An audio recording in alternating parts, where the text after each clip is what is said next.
Maruti Suzuki Swift Dzire diesel വണ്ടി. ഇപ്പോൾ വണ്ടി ഓവർ ഹീറ്റ് കാണിക്കുന്നതെന്ന് പറഞ്ഞിട്ട് ഇടയ്ക്ക് ഓവർ ഹീറ്റ് കാണിക്കുന്നതെന്ന് പറഞ്ഞിട്ടാണ് വണ്ടി വന്നത്. നമ്മൾ ചെക്ക് ചെയ്യുമ്പോൾ ആദ്യം കൂളൻ്റ് പുറത്തെവിടെയും ലീക്കില്ല. ഇതിപ്പോൾ നമ്മൾ പൈപ്പ് അയച്ചതിൻ്റെ ലീക്കാകണ്ട.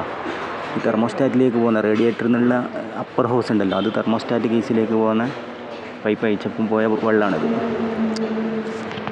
ഇപ്പോൾ കൂളൻ്റ് എവിടെയും ലീക്ക് കണ്ടിട്ടില്ല. പിന്നെ നമ്മൾ ചെക്ക് ചെയ്യുന്ന പറഞ്ഞാൽ തെർമോസ്റ്റാറ്റിൻ്റെ പൈപ്പ് ഉണ്ടല്ലോ, ഫസ്റ്റത്തെ റേഡിയേറ്ററിൻ്റെ അപ്പർ ഹോസ് പോകുന്നത്, ഈ ഒരു ഹോസ് ഉണ്ട്. ഈ ഹോസ് അയച്ചിട്ട് ഈ ഒരു ഗ്യാപ്പിൻ്റെ ഉള്ളിൽ കൂടെ തെർമോസ്റ്റാറ്റ് വാൾവ് പൊട്ടിയിട്ടുണ്ടോ ഇല്ലെന്ന് ആദ്യം ചെക്ക് ചെയ്യാം, നോക്കാം. കണ്ടാ തെർമോസ്റ്റാറ്റ് വാൾവ് പൊട്ടിയിട്ടുണ്ട്. ആ സെൻറ്ററിലെ നീഡിൽ ഉണ്ടായിരിക്കണേ പൊട്ടിയിട്ട് ഒരു ഹോൾ പോലെ ഇട്ടിട്ട് അവിടെ വരുന്ന ആ നീഡിൽ സ്റ്റോപ്പ് ചെയ്യുന്നൊരു ചെറിയൊരു ക്രോസായിട്ട്, അതിനുള്ളിൽ ക്രോസായിട്ട് വരുന്നൊരു സ്റ്റോപ്പറുണ്ട്.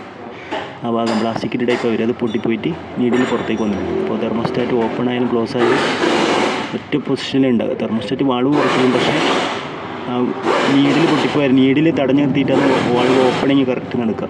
ഇതിപ്പോൾ നീഡിൽ പുറത്തേക്ക് തള്ളി വന്നു കഴിഞ്ഞാൽ ഓപ്പൺ ആയാലും ക്ലോസ് ആയാലും ഒറ്റ പൊസിഷൻ അഥവാ ക്ലോസ് പൊസിഷൻ ഉണ്ട്. അപ്പോൾ കൂളൻ്റ് പുറത്തേക്ക് റിസർവ് ടാങ്ക്